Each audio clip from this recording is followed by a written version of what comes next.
Avatar Meher బాబా కి జై. జై బాబా అండి, అందరికీ జై బాబా. ప్రార్థనా గీతాన్ని విజయలక్ష్మి గారు పాడతారు. బుక్ రీడింగ్ అనంతరం జ్యోతి గారు హారతి, వైదేహి గారు చల్లని నమస్వామి. జై బాబా విజయలక్ష్మి గారు. जय बाबा जी। अवतार मेहर बाबा की जय। नमो मेहर बाबा, अवतार नमो देव देवा।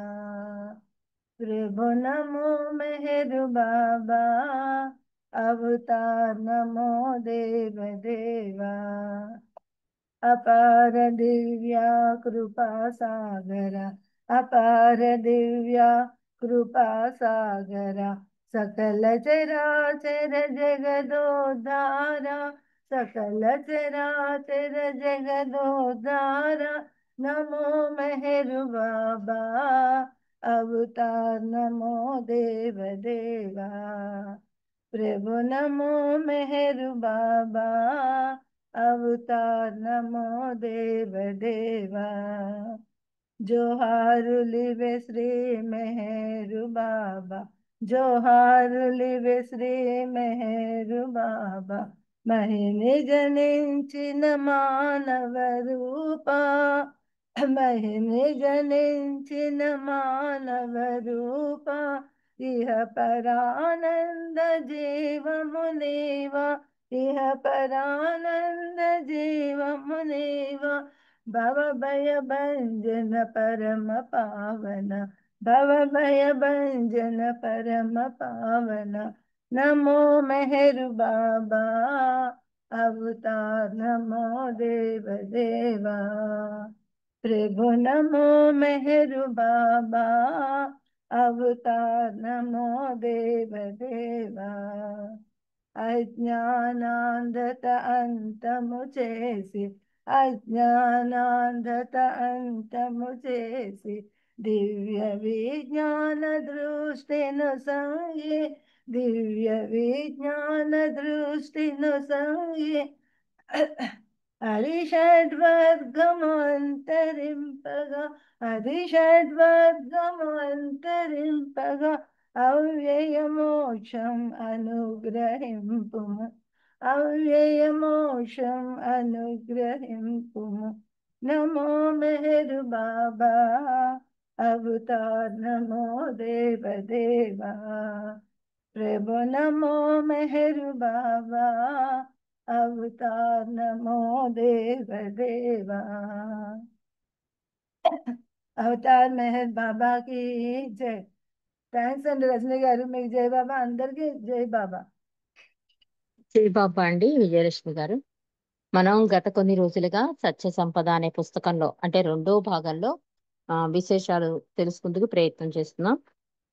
ఈ రోజు మెహరా యొక్క ప్రేమ స్పర్శ గురించి రుస్తుంబి ఫలహాటి మనకి తెలియజేస్తున్నాడు.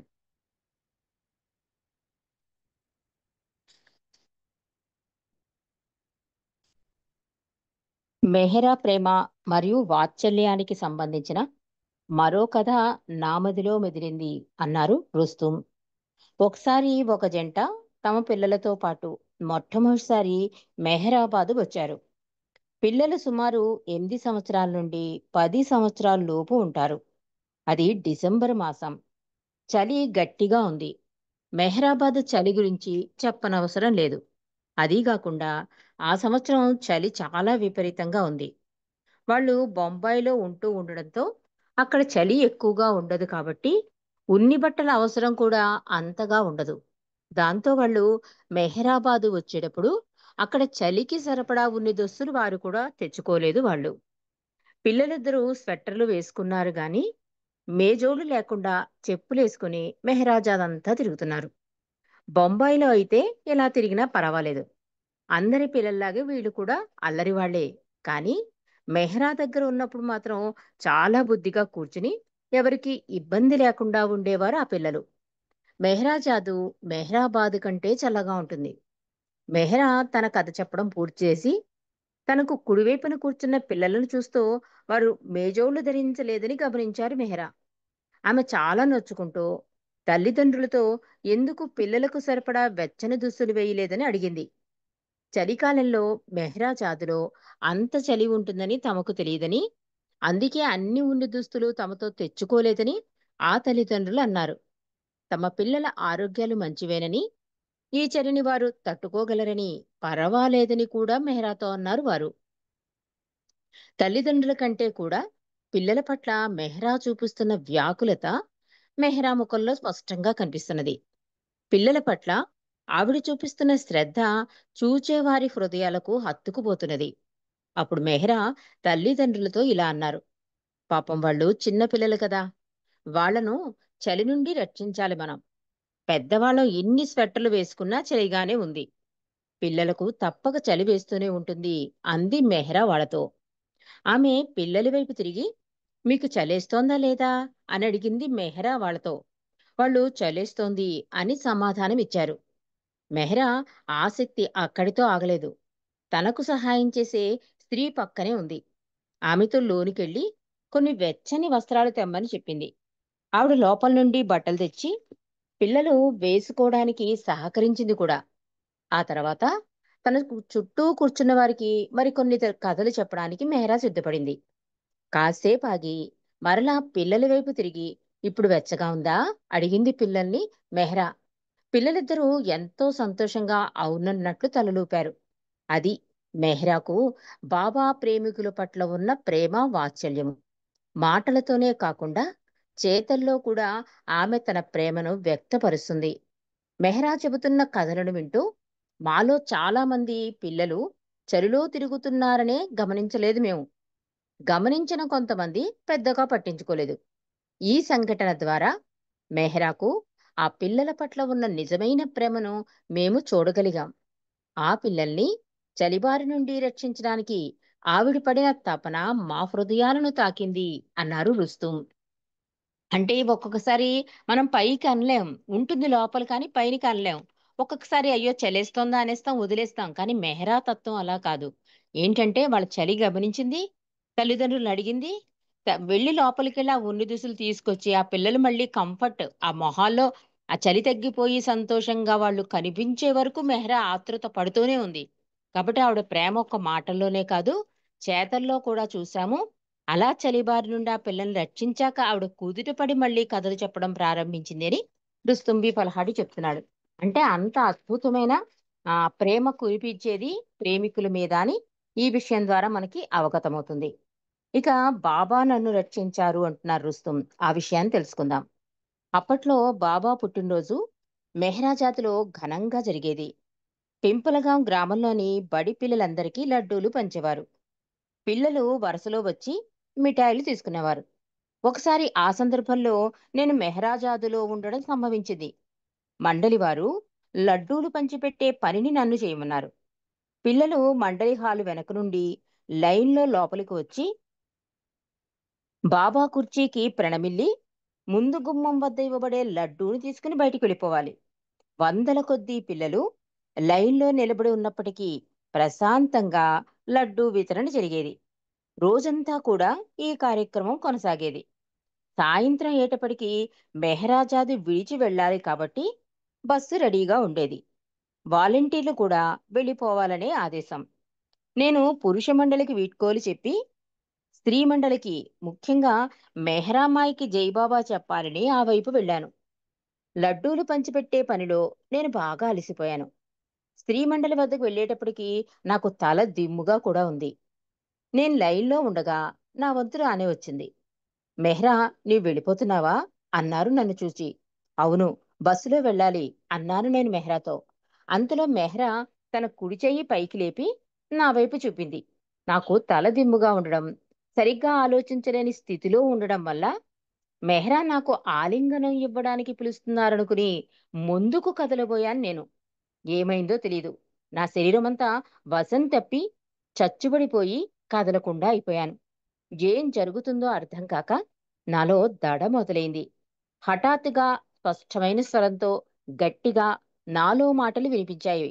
అవేంటంటే, బాబా ఆజ్ఞ ప్రకారం ఏ పురుషుడు మెహ్రాకు ఆలింగనమివ్వరాదు అనే మాటలు వినిపించాయి.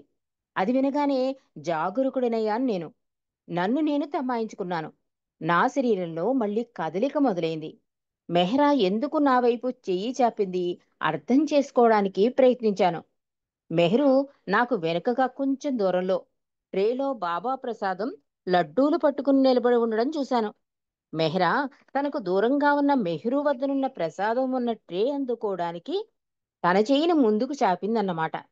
ఆ ప్రసాదం నాకివ్వాలని మెహ్రా ప్రయత్నం. దానిని నేను సరిగ్గా అర్థం చేసుకోకుండా మెహ్రా నాకు ఆలింగనం ఇవ్వాలనుకుంటున్నారని ప్రేమపడ్డాను. మెహ్రూ మెహ్రాతో రుస్తుం బొంబాయి వెళ్ళిపోవడం లేదిప్పుడు. మెహ్రాబాదులో కొన్నాళ్ళుంటాడు. మెహరాజాది విడిచి వెళుతూ నీకు జైబాబా చెప్పడానికి వచ్చాడంతే అంది మెహ్రూ మెహ్రాతో. ఆవిడ మాటల పరిస్థితిని స్పష్టపరిచాయి. నేను మెహ్రాకు జైబాబా చెప్పి అక్కడి నుండి బస్సు వైపు కదిలాను. బాబా ఆజ్ఞను ఉల్లంఘించే తప్పిదం నుండి నన్ను రక్షించినందుకు బాబాకు కృతజ్ఞతలు తెలుపుకున్నాను అన్నారు రుస్తుం. వెళ్ళేటప్పుడు బస్సులో జరిగిన విషయాన్ని నా తోటి ప్రయాణికునితో పంచుకున్నాను. మెహ్రాను ఆలింగనం చేసుకోలేని పురుష దురదృష్టుని గురించి నీవెప్పుడూ వాపోతూ ఉంటావు కదా. ఈరోజు బాబా నీవు తన ఆజ్ఞ మేరకుండా నీ హృదయంలోనే మెహ్రాను ఆలింగనం చేసుకున్న అనుభూతి నీకిచ్చారు చూశావా అన్నాడు తోటి ప్రయాణికుడు. అంటే అది పొరపాటుగా ఒక్కొక్కసారి వాళ్ళు అన్నారనుకుని మనం చేసేస్తూ ఉంటాం కదా. అలాగా ఈ లడ్డూలన్నీ పంచేశాక రిటర్న్ అయిపోవాలి వాలంటీర్‌గా అతను. రిటర్న్ ఎళ్ళిపోతున్నప్పుడు బస్సు ఎక్కే ముందు ఒకసారి మెహరాకి జైబాబా చెప్దామని వచ్చాడు. తీరా చూస్తే ఆవిడ చెయ్యి దేనికోసం ఎదురుగుండా మెహరా ట్రేలో పెడుతున్న ఆ ప్రసాదాన్ని మెహ్రూ పట్టుకునుంది కదా. ఆ ప్రసాదాన్ని రుస్తుంకిద్దామనుకుంది. ఆ చెయ్యెత్తడం చూసి ఇతనేమో ఆవిడ ఆలింగనం చేసుకోవడానికి అనుకుంటుందేమోని ఈయన ముందుకెళ్ళబోయాడు. కానీ హఠాత్తుగా బాబా సర్వాంతర్యామి అంటారు చూసారా? అలాగా తప్పిదం నుండి బాబా నన్ను రక్షించాడు. సడెన్‌గా నాకు నేను చలనం లేనివాడినయిపోయాను అని చెప్తున్నాడు. అయిపోయి మనసులో బాబా మాటలు వినిపించాయట. అంటే పురుషులెవ్వరూ కూడా మెహరాను చూడకూడదు. ఏవో నిబంధనలన్నీ ఉన్నాయి కదా. ఆ నిబంధనలన్నీ గుర్తొచ్చాయి. సడెన్‌గా నాకు నేను మళ్ళీ ఎలర్ట్ అయిపోయి ఆవిడకి జైబాబా చెప్పేసి వెనక్కొచ్చేసాను అని చెప్తున్నాడు. ఆ తర్వాత ఏంటంటే మెహ్రాతో అంటుంట. అతనేం మెహ్రాబాద్ వదిలి వెళ్ళిపోవట్లేదు. మెహ్రాజాద్ వదిలి వెళ్ళిపోతున్నాడు అంతే అని చెప్పి మెహ్రాతో చెప్పడం. తను మళ్ళీ బస్సు ఎక్కడం. ఆ బస్సులో తోటి ప్రయాణికుడు ఉంటాడు కదా. అతనితో చెప్తే నీకు మనసులోనే భగవంతుడు అంటే ఉంది కదా ఆ కోరిక. మెహ్రాద్ ఆలింగనం చేసుకోలేదని. అది ఆ రకంగా బాబా తీర్చారేమో అని భావించు. ఆ అనుభూతిని అలాగే ఉంచుకో అని చెప్పి తోటి ప్రయాణికుడు అన్నాడని. ఒకవేళ నేను అలాంటి పొరపాటు చేసుంటే నేను క్షమించరాని వాడిని అయ్యేవాడిని. కానీ బాబా నన్ను రక్షించారు అని చెప్పి రుస్తుం తన అనుభూతిని మనతో షేర్ చేసుకున్నారు. ఇక నెక్స్ట్ చాప్టర్ ఏంటంటే సోమరులైన బాబా ప్రేమికులు. దీని గురించి ఇరిచ్ ఏమంటున్నాడో మనం తెలుసుకుందాం. బాబాను నిరంతరం గుర్తు చేసుకోవడానికి సరిపడా ప్రయత్నం చేయాలని ఇరిచి ఎప్పుడూ మమ్మల్ని ప్రోత్సహిస్తూ ఉండేవారు. మనం ఏ పని చేసినా ఆయనను తలుచుకోవడమే సులువైన మార్గమని ఇరిచి అంటాడు. నిజానికి రోజంతా చేసే ప్రతి పనిని ఆయనకు అర్పించుకోవాలి అంటాడు ఇరిచి. సాధారణంగా మనం పనిచేసేటప్పుడు నేను చేస్తున్నాను అనుకుంటాం. కానీ నేను కాదు ఆయన చేస్తున్నాడు అని ఏ పని చేసినా అనుకుంటే సహజ పద్ధతిలో ఆయనను దినమంతా ధ్యానించినట్లే అవుతుంది. ప్రత్యేక కృషి అవసరం లేదు అంటారు ఇరిచి. ఎక్కడో కొండల్లో కోనల్లోకి పోయి మఠం వేసుకుని ధ్యాన సాధన చేసేది ఈ గమ్యానికి చేరడానికే కదా. ఇరిచి చెప్తున్నాడు. మీరు ఎప్పుడూ కూడా నిరంతరం ఆయన నామస్మరణ చేసుకోండి. ఆయనేం బాబా ఏం ఒక వేరే చోటుకెళ్ళిపోయి ఒక మఠం వేసుకుని ధ్యానం చేయమని చెప్పలే.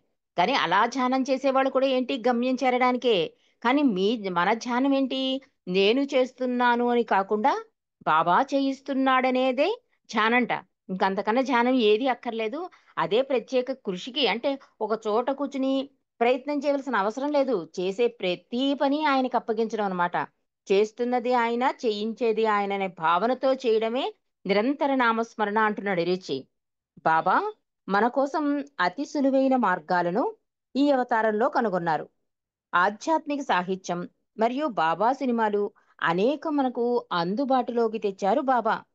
దానికి తోడు సంగీతం, ఇంటర్నెట్ మొదలగు సాధనాలను సక్రమంగా వినియోగించుకుంటే అవన్నీ అవన్నీ బాబా నామస్మరణకు మనకెంతగానో ఉపయోగపడతాయి.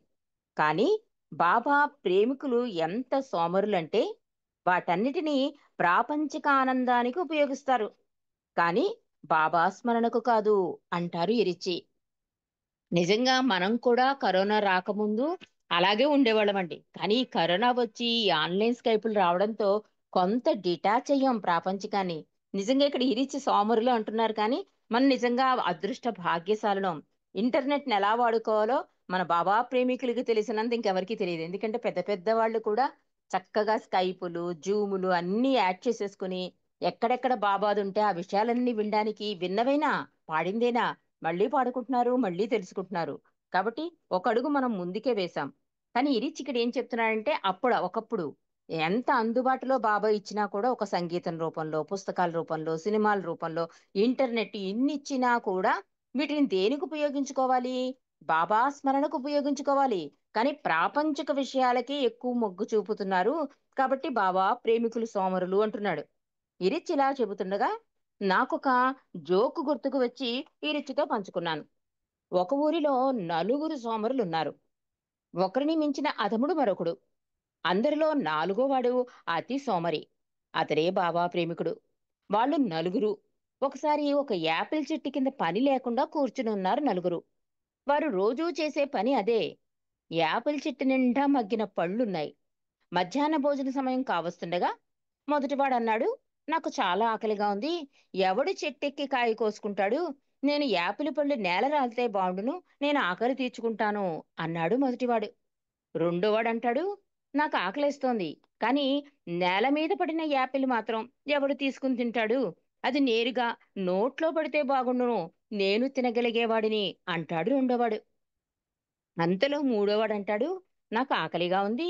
పండు నేరుగా నోట్లో పడితే మాత్రం ఎవడు నమలగలడు అన్నాడు మూడోవాడు. ఇక చివరిగా నాలుగోవాడు బాబా ప్రేమికుడు ఏమంటాడంటే, నాకు ఆకలిగా ఉంది. నేను నమలగలను. కానీ ఎవడు నమిలిన యాపిల్ని మింగుతాడు? అంటే అంత సులువుగా ఆధ్యాత్మికతని బాబా మనకి పెట్టినా కూడా మనం ఇంకా కష్టమండి, ఆచరించలేమండి, మన వల్ల కాదండి అంటున్నాం కదా! అందుకని ఈ కథ చెప్తున్నాడు రుస్తుం బివల్హాటి.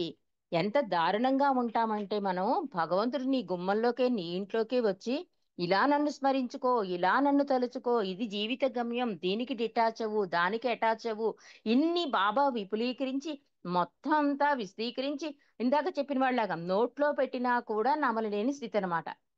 అంటే ప్రతిదానికి ఈ రోజు కాదు రేపు, లేతే కష్టమండి, ఆచరణ సాధ్యం కష్టం, ఇలా ఇలా దాటేస్తూ ఉంటామట. అందుకని నాలుగో వాడితో పోల్చారు. మొదటి వాడు ఏమంటాడు, చెట్టు నుంచి కింద పడితే చాలు తింటాను అంటాడు, అది నేమే. రెండో వాడు ఏమంటున్నాడు, నోట్లో పెడితే తింటాను అంటున్నాడు. మూడో వాడు ఏమంటున్నాడు, నమిలితే చాలు అంటున్నాడు. కానీ ఈ మూడు కూడా చేయను నేను, ఆఖరికి మింగడం కూడా చెయ్యలేను నేను అంటాడు నాలుగో వాడు. అలా ఉంటుంది మన పరిస్థితి అని చెప్తున్నాడు ఇక్కడ రుస్తుమి ఫలహాటి. నాకు ఆకలిగా ఉంది, నేను నమ్మలగలను. కానీ ఎవరు నమిలిన యాపిల్ని మింగుతారు? మింగడం కూడా కష్టం అన్నమాట. అంత బద్ధకస్తుడు నాలుగోవాడు. ఇది విని, ఈ కథ విని ఇరిచి పగలబడి నవ్వారు. అప్పుడు నేనన్నాను, మనమంతా కూడా వీళ్ళలాగే ఉన్నాం. బాబా తన నామాన్ని స్మరించుకోవడానికి మనకు అనేక అవకాశాలిచ్చారు. అరటిపండు ఒలిచిపెట్టినంత సులభమైన రీతిలో అన్నీ అందుబాటులోకి తెచ్చారు బాబా. మనం మింగే పని ఒకటే చేయవలసి ఉంది. అది కూడా చేయడానికి మనం సంసిద్ధులుగా లేం. అందుకే బాబా ఆ ఆత్మలు ఆకలితో మాడిపోకుండా ఒక గొట్టాన్ని గొంతులో ఉంచి దాని ద్వారా ఆహారాన్ని పంపిస్తున్నారు. అలా గొట్టంతో ఆహారాన్ని పంపడము అంటే కష్టాలను వారు అనుభవిస్తూ బాబాను ధ్యానించడానికి వీలు కల్పిస్తున్నారు అన్నారు ఇరిచి. అంటే కష్టం కలిగితేనే బాబా జ్ఞప్తికి వస్తాడు. కాబట్టి ఆయన్ని స్మరించాలంటే కష్టం అవసరం అన్నమాట అన్నాను నేను. ఎరిచి నవ్వుతూ, అవును, సరిగ్గా అదే మన మనస్సుల్లో ఎప్పుడు ఎప్పుడు వేరే వాటిపై దృష్టి ఉంచడం వల్ల బాబా నామస్మరణకు తక్కువ సమయాన్ని, తక్కువ విలువని ఇస్తున్నాం. అదే ఆయనను నిరంతరం స్మరిస్తే ఆయనంతటి వారం అయిపోతాం. చాలా సులభమైన మార్గం కదూ! కానీ మన మనసులో కోరికలనే చెత్తతో నిండి ఉండడంతో ఆయన స్మరణను నిరంతరం చెయ్యవలసిన రీతిలో చెయ్యలేకపోతున్నాం. మనం జీవితాన్ని సీరియస్‌గా, భగవంతుని లైట్‌గా తీసుకుంటాం. కానీ బాబా చెప్పేదేమిటంటే, దేవుణ్ణి సీరియస్‌గా, లైఫ్‌ని లైట్‌గా తీసుకోమని. కాబట్టి మనం చేసే ప్రతి పనిలో బాబాను సీరియస్‌గా తలుచుకోవడం చాలా అవసరం. నీవు పనిచేస్తున్నా లేదా ఆడుతున్నా అన్నీ ఆయన కొరకే చెయ్యి. బాబా ఈ అవతారంలో మనకిచ్చిన అద్భుత అవకాశాన్ని జారవిడుచుకుని అమితానందాన్ని పోగొట్టుకోకు అన్నారు ఇరిచి. అంటే ఇది ప్రతిసారి మనం వింటూనే ఉంటాం కానీ ఇది ఎప్పుడు విన్నా కూడా నిజమనిపిస్తుంది. ఇరిచి చెప్పింది కూడా అంతే కదా! ఇప్పుడు 'రుస్తుమి ఫల్హాడి' చెప్పిన కథేనా? ఇరిచి చెప్పిందనా? ఏమంటున్నాడు? చాలా సులువుగా బాబా మనకి అవకాశం ఇస్తున్నారు. కానీ మనం నాలుగో వాడిలాగా ఎవరు మింగుతారు అన్నట్టుగా ఉంటోంది మన పరిస్థితి. అందుకని బాబా ఏం చేస్తున్నారు? కష్టాలను పెడుతున్నారు. ఈ కష్టాల టైములో ఏనా జ్ఞప్తికి వస్తారు బాబా అని. అంటే రుస్తుం అంటాడు, అయితే కష్టాలొస్తేనే స్మరించడం వీలవుతుందని కష్టాలు పెడుతున్నాడా అంటే, ఇరిచి నవ్వుతున్నాడు. సరిగ్గా అదే మన మనస్సుల్లో ఉంటుందెప్పుడూ కూడా. కానీ వేరే వాటిపై దృష్టి ఉంచడం వలన బాబా నామస్మరణకి విలువనివ్వలేకపోతున్నాం. ఇది ముందు గమనించాలి. ఆ నామస్మరణ విలువ మనకు తెలిస్తే, ఇప్పుడు మనకి ఆన్‌లైన్ స్కైప్ విలువ తెలిసింది కనుకే, స్కైప్ పోయినా జూము, టీమ్సు, జిస్టీ అంటూ జాయిన్ అయిపోతున్నామంటే, ఆ ప్రభువు యొక్క ఆయన సాన్నిధ్యం యొక్క విలువ మనకు తెలిసింది కనుక మనం ఆయన గురించి తలుచుకోవడానికి, స్మరించుకోవడానికి ఈ అవకాశాలన్నిటిని వాడుకుంటున్నామండి. అంటే తప్పించుకోవచ్చు. ఇంక జూమ్ అవసరం లేదండి. బాబా గురించి అన్నీ తెలిసిపోయాయి కదా! అని మనం కనుక్కోవచ్చు. కానీ ఆ విలువ ఉంటుంది, వాల్యూ ఉంటుంది చూసారా?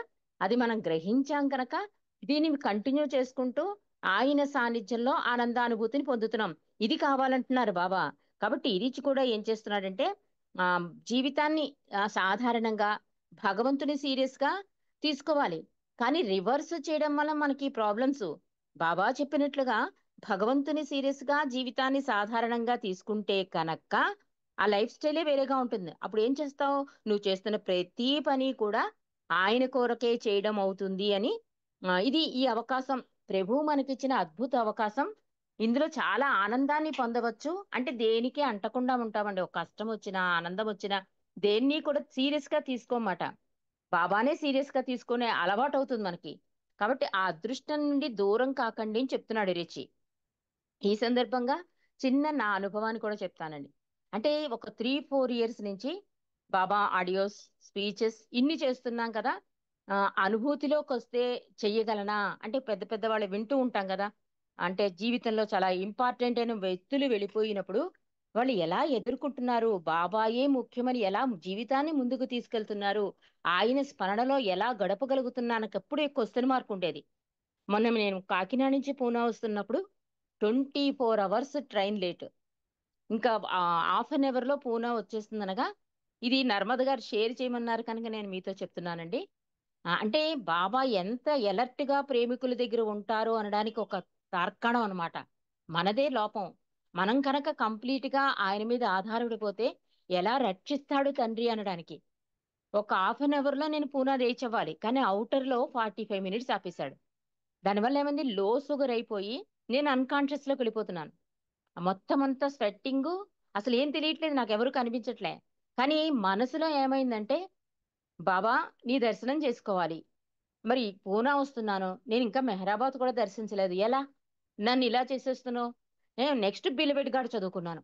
ఈ 2 నండి నన్ను ఎలా రక్షించాయి అంటే, తండ్రి ఎవరో పరిచయం లేని ఒక ఆడావిడ గబగబా 10 చాక్లెట్స్ వాళ్ళ పిల్లల కోసం ఉంచుకున్న చాక్లెట్స్ నాకివ్వడం. మా వారు గబగబా వాటరు, అరటిపండు ఇవ్వడం. మళ్ళీ తగ్గింది. మళ్ళీ లోపలికెళ్ళి కూర్చున్నాను. మళ్ళీ మళ్ళీ అటాక్ అయింది. 2 టైమ్స్ నేను అన్‌కాన్షియస్‌లోకెళ్ళిపోయాను. అంటే ఇంక హోప్ వదిలేసారన్నమాట ఇంక. అలాంటి స్థితిలో నేను బిలవెట్ గాడు చదివాను అంటే, ఇది నా ప్రయత్నం కాదు. అంటే ఇన్నాళ్ళ నా ప్రయత్నం అంటే ఈ బాబా గురించి తప్పించడం, బాబా గురించి ఇలా చెప్పాలి, ఇలా స్మరణ చేయాలి, ఎలా వాళ్ళు ఆ బాబాతో ఉంటున్నారు, ఈ క్వెషన్ ఉంది కదా! ఇలా ఉండు నువ్వు అన్నట్టుగా ఆ ఆఖరి టైంలో నాకు నామస్మరణ, బాబా నామస్మరణ, ఆ ప్రేయర్ చేయడం అన్నది నాకు చాలా ఆనందదాయకమైందండి. యెస్! తండ్రి మనతోనే ఉన్నాడు. మనమే గుర్తించలేకపోతున్నాం. అంటే అడవిలో ఉన్నా కూడా నువ్వు హృదయాంతరాళ నుండి పిలిస్తే నేను పలుకుతాను అన్నాడు చూసారా? అలా నేను బాబా అని గట్టిగానే అరిచాను ట్రైన్‌లో. గట్టిగానే అరిచాను. బిలగడ్డగా చదివాను. మా బాబు ఫోన్‌లో ఏడుపు, మూర్తి కంగారు పడుతున్నారు. కానీ సిట్యుయేషన్ అలాగే ఉంది. ట్రైన్ స్టేషన్ ఆగి, నేను దిగి, మళ్ళీ కూల్ డ్రింక్ తాగి, కారు ఎక్కినా కూడా నా షివరింగ్ అలాగే ఉంది. ఇంటికి 1 గంటకు వచ్చాను. ఈ మధ్యలో అంతా కూడా బాబా నన్ను రక్షించేశారండి. అంటే ఆ టైంలో వర్షం పడుతోంది. క్యాబ్ బుక్ అవ్వలేదు. హోటల్స్ లేవు. కానీ అన్నిట్లికి అంటే ఒక ఆంధ్ర అతను డ్రైవరు క్యాబ్ బుక్ చేస్తూ మా బాబు ఒక మాట అన్నాడు. మా అమ్మగారికి బాగోలేదు గమ్మున రండి అంటే క్యాబులందరూ క్యాన్సిల్ చేసుకున్నారు. అంటే ఎలాంటి సిచ్యుయేషన్‌లో తీసుకెళ్లాలో అని. ఒక ఆంధ్ర అతను మాత్రం నేను తీసుకెళ్తానని వెనక్కి వచ్చి యూటర్న్ తీసుకొని వెనక్కొచ్చి నన్ను కారులో కూర్చోపెట్టుకుని అక్కడెక్కడో ఫుడ్ దొరుకుతుందంటే అక్కడ హోటల్‌కి తీసుకెళ్ళి ఆ ఫుడ్ ప్యాక్ చేయించి ఇంటికి తీసుకొచ్చాడు. ఇదంతా ఏర్పాటు ఎవరు చేశారండి? ఆ తండ్రి నామస్మరణ, ఆ బిలవెడ్ గాడ్ ప్రేయరు. ఈ 2 మనని రక్షించేస్తాయి. కాబట్టి మనం ఈ ఆన్‌లైన్ స్కైప్‌లో మనం తండ్రి గురించి తెలుసుకుంటున్నామంటే ఒక రకంగా ఆనందదాయకమే. ఆయన సాన్నిధ్యంలో గడిపే భాగ్యాన్ని ప్రసాదిస్తున్నాడు కనుక ఇలాంటి ఆపద టైంలో నేనున్నాను అని ముందుకొచ్చేస్తాడన్నమాట భగవంతుడు. నాకిది చాలా మంచి అనుభూతి అండి. నేను మార్నింగ్ నర్మద గారితో చెప్తే, "రజనీ ఇది దాచకండి. షేర్ చేయండి. ఎందుకంటే మనం నిరంతర నామస్మరణ ఫలితాన్ని మీరు చెప్పారు. నిజంగా ఆ టైంలో ఎవ్వరికీ కూడా భగవంతుడు గుర్తురాడు. కానీ బావ మిమ్మల్ని గుర్తు చేసేలా చేశారు కనుక మీరు తప్పకుండా షేర్ చేయండి. దీన్ని అందరూ కూడా అంటే నిరంతర నామస్మరణ ఇందాక ఇప్పుడు ఇరి చెప్పినట్టుగా ఆయన సాన్నిధ్యంలో గడపడం, ఆయనకే ఎక్కువ విలువ ఇవ్వడం, ఆయనతోనే ఉండడం, ఆయనే చేయిస్తున్నారని భావించడం ఇవన్నీ కూడా నిరంతర నామస్మరణకి దోహదమవుతాయని ఇరిచి ఈ రోజు మనకి తెలియజేశారండి. అవతార్ మెహర్ బాబాకి జై. మరి ప్రభుకి హారతి ఇవ్వాల్సిందిగా శ్యామల గారు అన్మ్యూట్ అవుతారా? అండి మెహర్ ఫోన్ చేస్తున్నారు. మా సరే గారికి ఇవ్వండి. జ్యోతి గారు మా అయ్య గారికా? జ్యోతి గారికి ఇవ్వండి చెప్పాను. ఇవ్వండి మా సరే పర్వాలేదు. అవును హ్యాపీ బర్త్డే మా అయ్య గారు. మీరు థ్యాంక్ హారతి యూ ఇవ్వండి. థ్యాంక్ యూ అందరికి జై బాబా, అందరికి జై Baba. Thank you so much. జై హారతి బాబా. ఇవ్వండి జ్యోతి. ఓకే. अवतार मेहर बाबा की जय। श्री गुरु राया श्री मेहर बाबा तव चरणा वंदुनी, तव चरणा वंदुनी, पावना तव चरणा वंदुनी। प्रीतीची पुलवात लावुनी ओवाळी आरती। श्री मेहर बाबा श्री गुरुराया तव चरणा वंदुनी, पावना तव चरणा वंदुनी। प्रीतीची पुलवात लावुनी ओवाळी आरती। अहं भाव कर्पूर जाळुनी अर्पी मन पुष्पा, राजसार्पी मन पुष्पा। ओवाळी प्रीतीने माझ्या श्री सद्गुरु राणा। श्री मेहर बाबा श्री गुरु राया तव चरणा वंदुनी, पावना तव चरणा वंदुनी। प्रीतीचे पुलवात लावुनी ओवाळी आरती।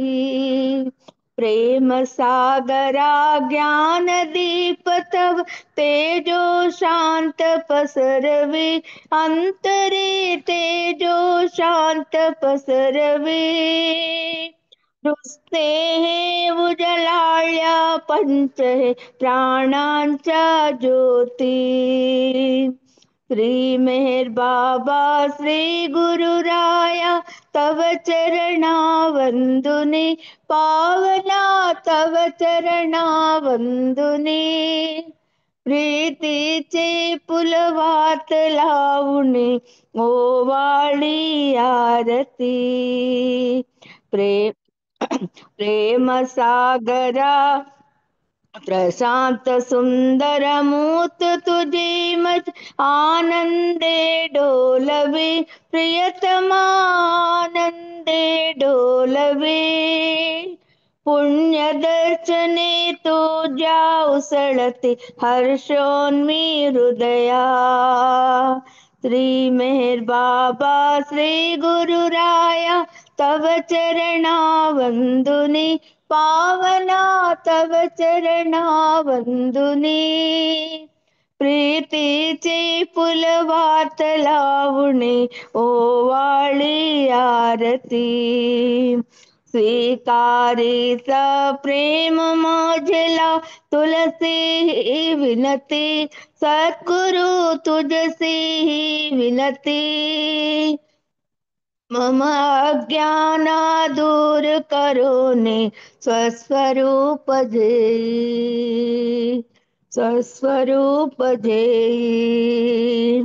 श्री मेहर बाबा श्री गुरु राया तव चरणा वंदुनी पावना तव चरणा वंदुनी प्रीतीची पुलवात लावुनी मोवाळी आरती అవతార్ మెహర్ బాబా కి జై థ్యాంక్ యూ బాబా ఈ అవకాశం ఇచ్చిన మీ అందరికీ కూడా జై బాబా బాబాకు కూడా జై బాబా చల్లని మా స్వామి సెలవీయవయ్యా నీ సేవకై మేము మరలవచ్చేతమయ్యా చల్లని మా స్వామి సెలవీయవయ్యా నీ సేవకై మేము మరలవచ్చేతమయ్యా మెహరునామమే నిత్యం కీర్తించులాగు మెహరునామమే నిత్యం కీర్తించులాగు ఎల్లవేళల నిన్ను స్మరించులాగు ఎల్లవేళల నిన్ను స్మరించులాగు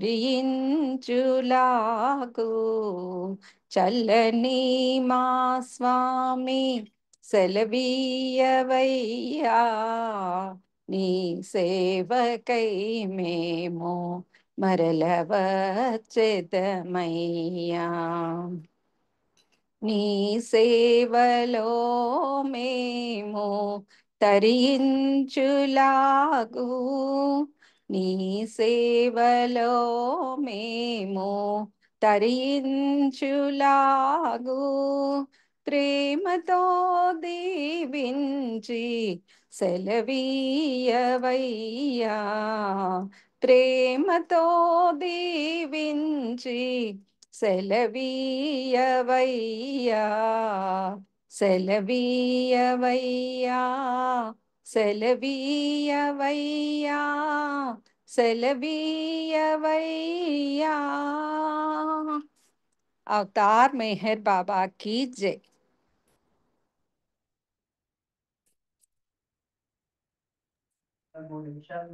జై బాబా అండి అందరికి జై బాబా అండి అందరికీ జై బాబా అందరికీ జై బాబా అండి మెహర్మాయ్ గారు హ్యాపీ బర్త్డే జ్యోతి గారు ఇవాళ మెహర్మాయ్ గారు థ్యాంక్ పుట్టినరోజు యూ అందుకని జై బాబా అండి ఏంటండి థ్యాంక్ యూ ఏంటమ్మా ఇవాళ మెహర్మాయ్ గారు పుట్టినరోజు ఆవిడ జాయిన్ అవ్వలేదని మీ పేరు చెప్పాను పర్వాలేదు అయ్యే పర్వాలేదమ్మా మెహర్మాయ్ గారు హ్యాపీ బర్త్డే జై అండి బాబా